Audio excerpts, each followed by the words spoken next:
एक संत हुए मुसलमान घर में, लाहौर में, बुल्ले शाह। उनके गुरु का नाम था हजरत इनायत शाह। बहुत पहुंचे हुए फकीर थे। बुल्ले शाह बहुत बड़े महाजन थे, बहुत पैसे वाले। प्रतिदिन गुरु साहबान की सेवा करने के लिए घर से जाते थे। हजरत इनायत साहब बड़े खुश रहते थे। सदगुरु जिनके ऊपर खुश हैं, उनका भजन में मन नहीं लगे, यह कब संभव है। हम लोगों का मन जो भजन में नहीं लग पा रहा है, हमें लगता है हमारे आचार विचार व्यवहार से हमारे सदगुरु हम पर खुश नहीं है। मैं तो साफ साफ कहता हूं, खुश नहीं है। जिस गुरु ने हमको झूठ बोलने के लिए मना किया, चोरी करने के लिए, नशा हिंसा व्यभिचार के लिए, निंदा चुगली के लिए, दिन रात पाठ करने के लिए सिखला दिया, सत्संग नितर ध्यान नित रहिए, करत संलग्न हो, व्यभिचार चोरी नशा हिंसा झूठ सहना चाहिए, रोज पाठ करने के लिए सिखला दिया कि रोज याद रहेगी तो छोड़ बैठेगा। संत बनने में ये बहुत बड़े अवरोध हैं। ये पंच पाप संतत्व की दिशा में बढ़ने नहीं देंगे, मन को निर्मल होने नहीं देंगे, अंतर्मुखी होने नहीं देंगे। गुरु चाहते हैं कि हमारा शिष्य निर्मल पवित्र होकर मेरे जैसा हो जाए और इन सब दुष्कर्मों को नहीं छोड़ने के कारण यह उन्नति नहीं कर पा रहा है, तो उसे गुरु को बड़ा दुख होता है। गुरु की आज्ञा को मान नहीं रहा। गुरु आज्ञा माने नहीं, गुरु ही लगावे दोष, कह कबीर ते मानवा, कभी न पावे मोक्ष। कभी भी मोक्ष नहीं प्राप्त कर सकता है। गुरु को दुख होता है। मैं इनके दिल में बैठा हुआ हूं, इनकी सारी कठिनाइयों को दूर करने के लिए इनके सामने मैं बैठा हुआ रहता हूं, और मैं सामने बैठा हूं फिर भी यह झूठ बोल रहा है, फिर भी छल कपट कर रहा है, फिर भी इधर उधर कर रहा है। इन सब कुकृत्यों के कारण जो हमारे सदगुरु हमसे खुश नहीं है, इसीलिए हमारा मन ध्यान में नहीं लगता है। हमारा आचार विचार व्यवहार हमारे सदगुरु के ज्ञान के अनुरूप हो जाए, पल में कर दे निहाल भजो साध गुरु है।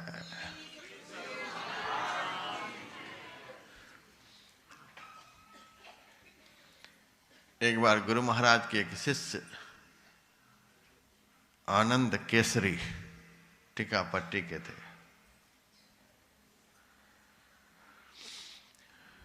टहल रहे थे, उनके साथ और भी बहुत लोग टहल रहे थे। तो आनंद बाबू गुरु महाराज का साथ छोड़कर गंगा के किनारे नीचे की तरफ चला गया। वो तट पर टहलने लगे और गुरु महाराज करार के ऊपर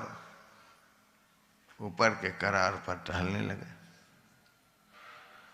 फिर कुछ दूर टहलने के बाद इनके मन में हुआ, मैं भी गुरु महाराज के साथ साथ ही टहलता तो बढ़िया होता। तो गुरु महाराज के पीछे चलने वाले सेवकों में से एक से कहा कि थोड़ा मेरा हाथ पकड़ना, मैं भी ऊपर आ जाता हूं। तो आनंद बाबू के हाथ को गुरु महाराज के साथ के सेवकों ने पकड़ा और वे दीवार पर पैर रखकर ऊपर आ गए। फिर गुरु महाराज के साथ टहलने लगे। गुरु महाराज भी कुछ क्षण के लिए वहां रुक ही गए। तो रास्ते में आनंद बाबू कहते हैं, गुरु महाराज आप सब ऊपर ऊपर टहल रहे थे, मैं नीचे टहल रहा था। मेरी इच्छा हुई आपके ही साथ टहलने की, तो मैंने आपके सेवक से कहा कि अपना हाथ पकड़ाओ, मैं भी ऊपर आ जाता हूँ। और उन्होंने हाथ का सहारा देकर ऊपर खींच लिया। क्या जो शिष्य जन्म जन्म से अज्ञान अंधकार में नव द्वार में पड़ा हुआ है, तो क्या पहुंचे हुए सदगुरु इसी प्रकार से हाथ का सहारा देकर नव द्वार से ऊपर 10वां द्वार में पहुंचा सकते हैं? तो गुरु महाराज ने कहा, पदावली नहीं पढ़ा है जी? पढ़े हैं सरकार। तो पदावली में तो लिख ही दिया है, तो 9 द्वार से 10वां द्वार की बात करता है।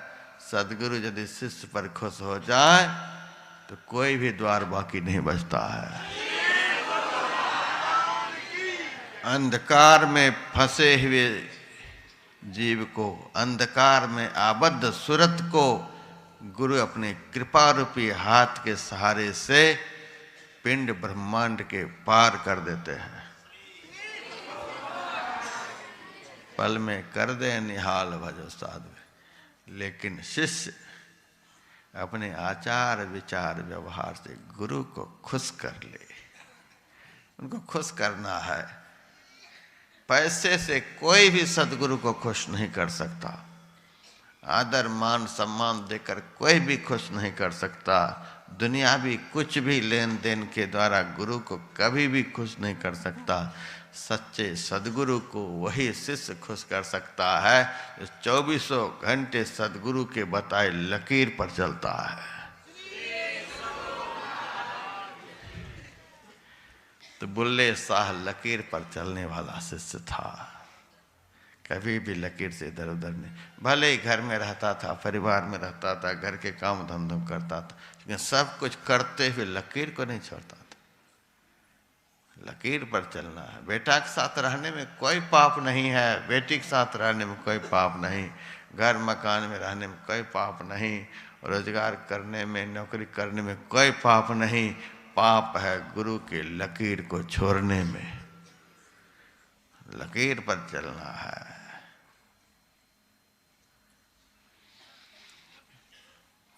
तो बुल्ले शाह लकीर पर चलने वाला शिष्य था। हजरत इनायत साहब बड़े खुश रहते थे। लकीर पर जो चलता था, घर में रहते हुए भी ध्यान में उनको बहुत कुछ दिखलाई पड़ता था, बहुत कुछ सुनाई पड़ता था, बड़ा खुश रहता था। एक दिन बुल्ले शाह अपने घर में बड़ा भारी उत्सव किया। उस उत्सव में बहुतों को निमंत्रण दिया आने के लिए, और उनके दिल में था इस उत्सव में यदि हमारे हजरत पधार जाए तो 4 चांद लग जाएगा। हमारे घर में उत्सव हो और उस उत्सव में हमारे सदगुरु पधार जाए तो फिर क्या कहना है। अपने सदगुरु को निमंत्रण दिया। सदगुरु ने कहा, अच्छा ठीक है, देखेंगे। किसी विशेष कारण से हो, चाहे परीक्षा लेने की भावना हो, हजरत इनायत साहब खुद से नहीं गए और अपने एक प्रधान सेवक को भेज दिए, जाओ कह देना हजरत नहीं आ सके, व्यस्त हैं, हमको भेजे हैं।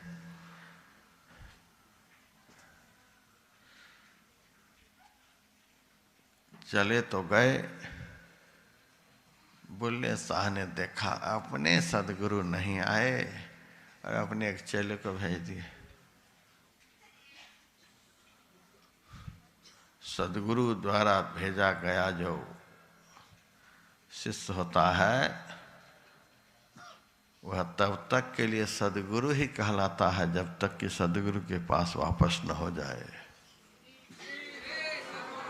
सदगुरु ने अपनी ताकत दे करके भेजा था, जाओ मेरे बदले तू जाओ।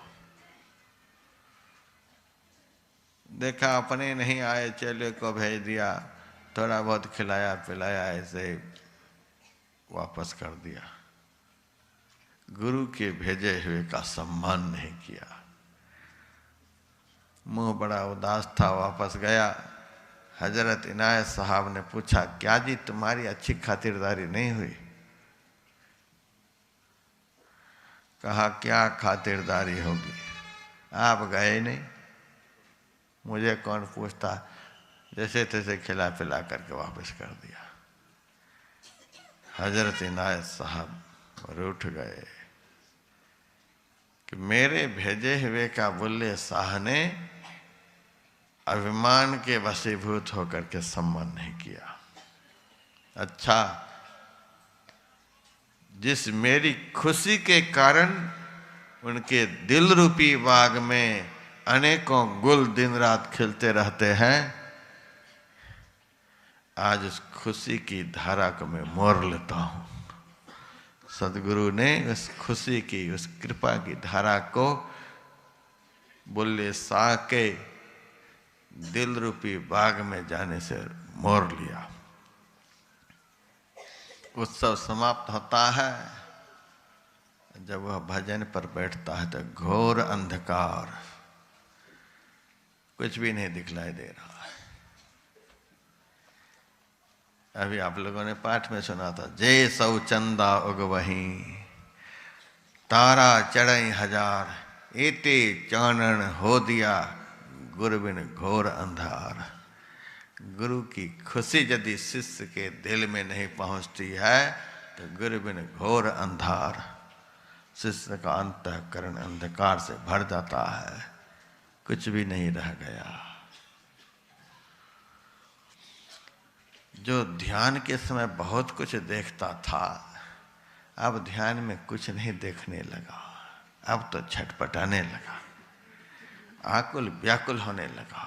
यह तो बड़ा अनर्थ हो गया। लगता है गुरु के भेजे हुए का जो मैंने सम्मान नहीं किया, इसीलिए हमारे गुरु रूठ गए।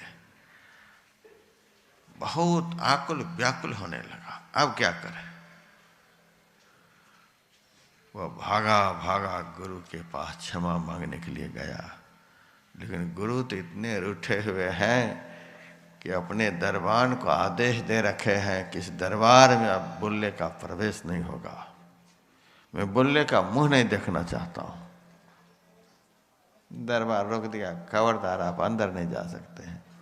जिस दरबार में सबसे पहले बुल्ले प्रवेश करता था, आज इस दरबार में बुल्ले को रोक दिया गया और कहा कि गुरुदेव इतने रूठे हैं कि आपके मुंह देखने के लिए तैयार नहीं है।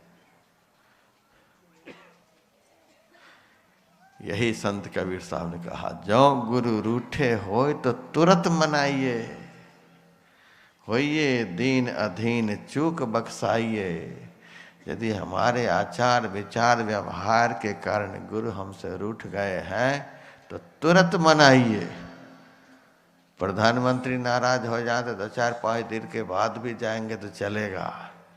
राष्ट्रपति नाराज हो जाए तो 10-20 दिन के बाद भी जाएंगे तो चलेगा। दुनिया का कोई भी नाराज हो जाए, आगे पीछे भी चलेगा, नहीं भी खुश होगा तो भी चलेगा। और सदगुरु यदि खुश नहीं हो सके तो सबके खुश होने पर भी नहीं चलेगा। तुरंत खुश कर लेना है। ध्यान में मन नहीं लगे, ध्यान में कुछ नहीं दिखलाई पड़े, समझ जाइए कहीं ना कहीं हमारे में खोट है और उस खोट को जल्दी से निकाल लेना चाहिए। अपने से समझ में नहीं आई तो सदगुरु से कह करके कि अब क्या करें, आप बताइए। और ध्यान में आपको जवाब मिल जाएगा कि यह खोट है। गुरु से पूछने के लिए आप कहाँ जाएंगे? गुरु महाराज तो 86 में ही देह का त्याग किए, पूज्यपाद हजूर ने 2007 में देह का त्याग किए। हमने सामने जाएंगे पूछने के लिए? वे तो आपके भीतर में ही है। ध्यान करेंगे तो जवाब मिल जाएगा कि ये खोट है। खोट भी वो तुरंत बताएंगे। तुरंत इसके पीछे पड़ जाइए, इस काम को बनाने में लग जाइए। और इसी में लोग देर करते हैं। बेटा नाराज हो जाए तो क्या कहा जाए, मनाते फिरते हैं माँ बाप, सबके पीछे पड़े रहते हैं। दुनिया तो हम देख देख करके, सबको मनाने में सब लगे हुए हैं, कोई नाराज ना हो जाए, सबको मनाने में सब लगे हुए हैं। और जिनको जल्दी से मना लेना चाहिए, जिसको मनाए बगैर सारी दुनिया को मना लेने पर भी जीवन में आनंद नहीं, उन्हीं को नहीं मना पाते हैं। जाओ गुरु रूठे हो तो तुरंत मनाइए। गुरु को खुश करने के लिए, गुरु को मनाने के लिए बस दो ही उपाय कबीर साहब बताए, और कोई उपाय नहीं। आप लोग कान खोल करके गंगा सागर में सुन लीजिए। होइए दीन अधीन, चूक बख्शाइए, क्षमा करवा लीजिए। दो उपाय, दीन और अधीन। दीन का मतलब गरीब। धनवत्ता का अभिमान तिलांजलि दे दीजिए कि हम धनवान हैं, हमारे पास इतना है, जैसे तैसे तो मना ही लेंगे। काम नहीं बनेगा। धनवत्ता के अभिमान को तिलांजलि दे दीजिए। सदगुरु के पास जाकर बिल्कुल गरीब हो जाइए। सहायता की जाती है गरीब की, गरीब बन जाइए। सदगुरु के दरबार में धनवत्ता का अभिमान जो छोड़ देता है, जो गरीब बन जाता है, तो सदगुरु के दरबार में बना हुआ गरीब बादशाह का भी बादशाह बन जाता है। जहाँ गरीब बनना है वहाँ तो अमीर बन करके जाते हैं, जहाँ अमीर बनना है वहाँ गरीब बन करके जाते हैं। दुनिया के लोगों के सामने अमीर बन करके जाना चाहिए, खूब अमीर। भिखमंगों के सामने अमीर होकर के रहना चाहिए। दुनिया से भला हम क्या मांगे, दुनिया तो खुद ही भिखारिन है। ये भिखमंगों के सामने अमीर होकर के रहना चाहिए, और बादशाहों के बादशाह जो सदगुरु है वहां जाकर गरीब होकर के रहना चाहिए। यही है, होइए दीन, दीन बन जाइए। कुछ नहीं है सरकार, यदि हम दिल से यह गाते हैं सब कुछ समर्पण कर गुरु की सेवा करनी चाहिए, तो मेरा क्या है, हम तो गरीब हैं, हमारा क्या है। सत्य नाम के पट तरे देवे के कुछ नाहि, काले गुरु संतोषी हवस रही मन माहि। क्या ले करो गुरुदेव की भेंट, न वस्तु दिखे तिहु लोकन में। ब्रह्मानंद समान न होय कभी, धन मानिक लाख करोड़ दिया। कुछ भी दे करके उनके दिए हुए को हम वसूल नहीं कर सकते, दिए हुए को चुका नहीं सकते हैं। वहां जाकर के गरीब होना है। दूसरी बात है अधीन। अधीन का अर्थ में आपका गुलाम बन जाना है। सदगुरु के चरणों के गुलाम दुनिया का सबसे बड़ा स्वतंत्र बादशाह होता है। मैं आपका, गरीबी का मतलब, दीनता का मतलब मेरे पास कुछ भी नहीं, सब आपका।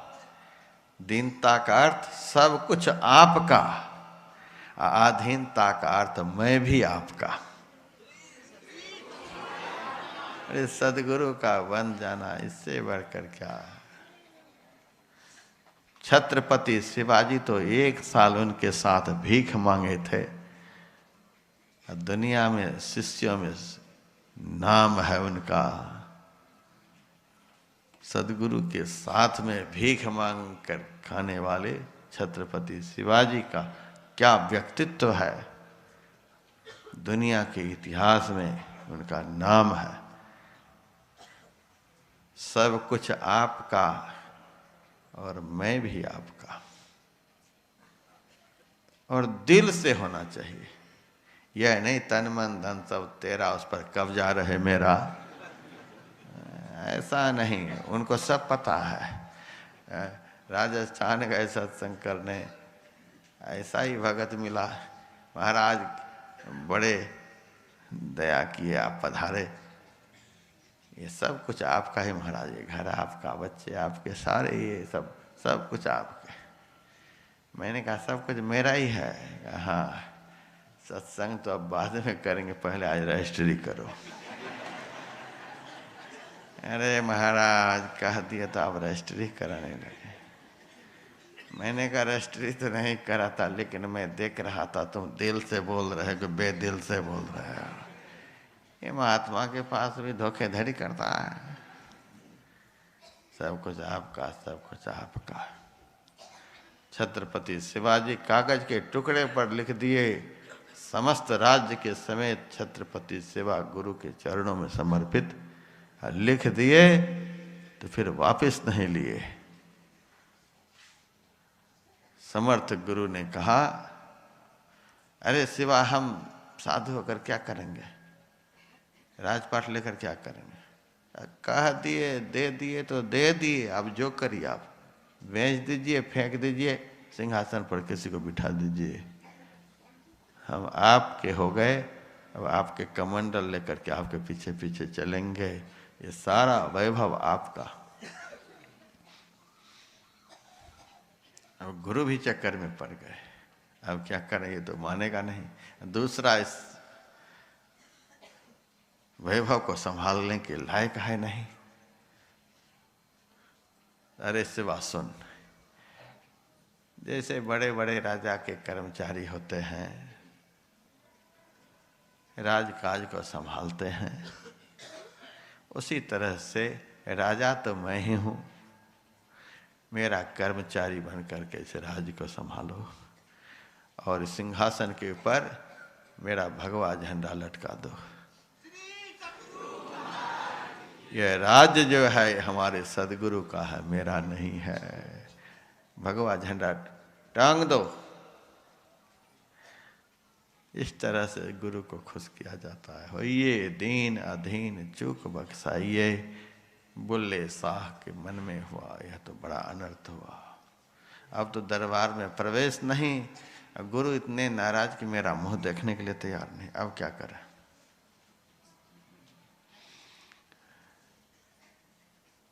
उन्होंने संकल्प वहीं पर ले लिया।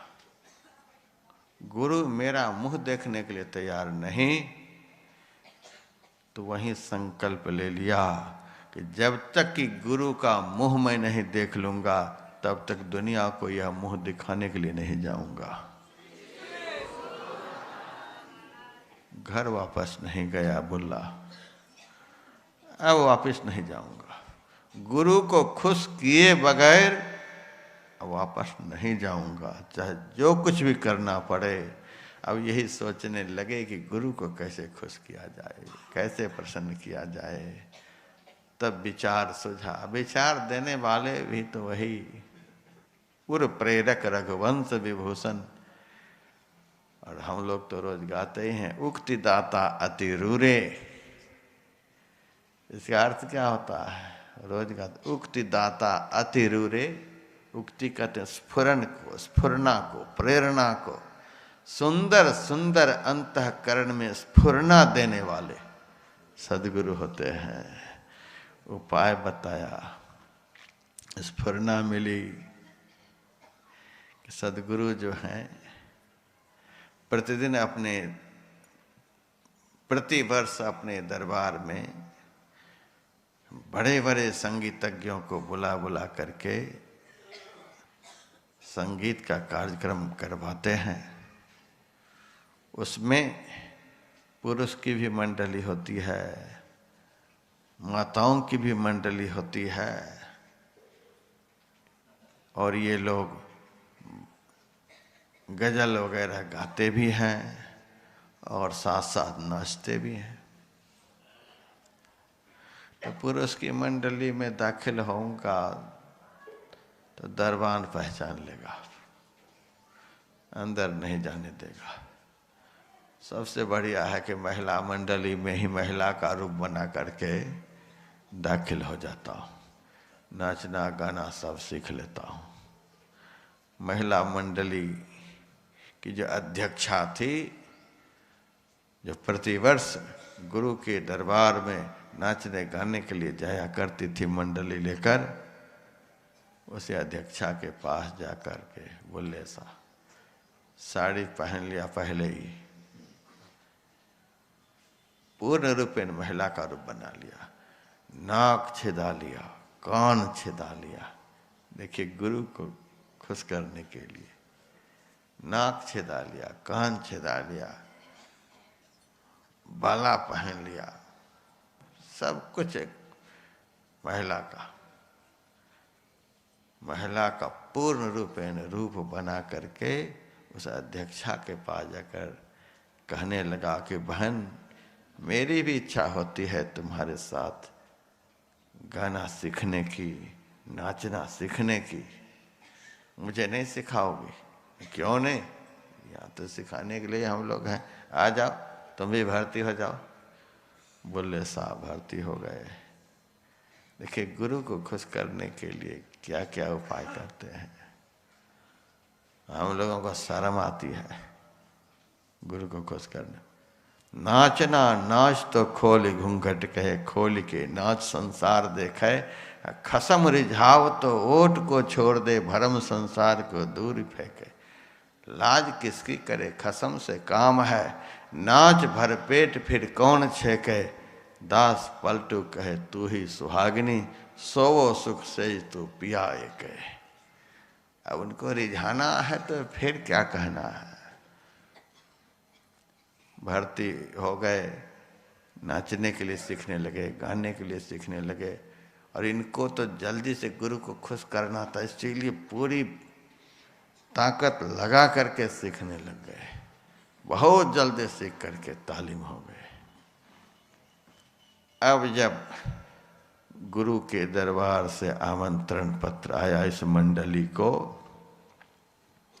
सबके सब आ जाओ, तो अध्यक्षा से जाकर के बुल्ले शाह कहता है कि बहन, अपनी मंडली के साथ गुरु के दरबार में नाचने गाने के लिए मुझे नहीं ले जाओगी?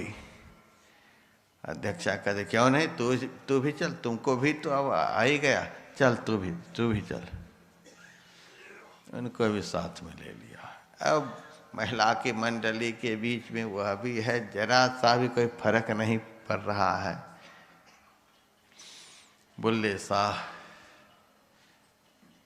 जब दरबार के गेट पर गया तो दरबान पहचान नहीं पाया। सदगुरु की कृपा हो गई इनके ऊपर कि हमारे लिए जब ये इतना बन गया तो अब तो अपना बनाना ही पड़ेगा।